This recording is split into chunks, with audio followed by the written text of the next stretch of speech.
The Wilsons had just moved into their new home, an old house nestled at the edge of a dense forest. The first few nights were uneventful, but on the fifth night, it began. A knock echoed through the house at precisely midnight. It was soft, deliberate, and unnerving. James, the father, opened the front door, but there was no one there. The air outside was cold, unnaturally so, sending a shiver down his spine. He shrugged it off as a prank and went back to bed. The next night, the knocking returned, louder this time. James peered through the peephole and froze. A pair of glowing red eyes stared back at him, unblinking. Startled, he swung the door open, but again, there was nothing but darkness. By the third night, the entire family was on edge.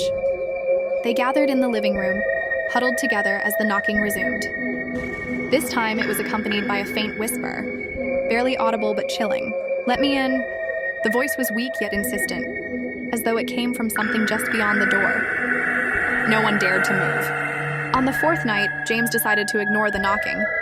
But as the sound persisted, he finally relented. When he opened the door, there was nothing, except for a single, wet footprint leading away into the shadows of the forest. The air grew colder, and a sense of dread settled over the house. Desperate for answers, the Wilsons installed a security camera. On the fifth night, the knocking began again. They nervously watched the live feed. The screen flickered, showing static interspersed with glimpses of a figure standing motionless at the door. Its form was blurry, almost translucent, but its head turned slowly toward the camera, as if it knew it was being watched.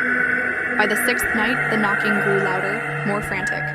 James tried to barricade the door, but as he hammered in the final nail, long, deep scratches appeared on the wooden surface, as if unseen claws were raking against it.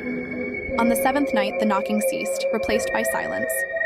The family thought it was finally over, until they heard the same sound, now coming from the windows.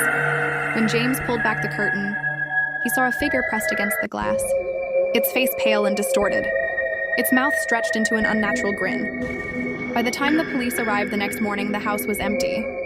All that was left was a single message, scratched into the wood of the door. "I'm inside now.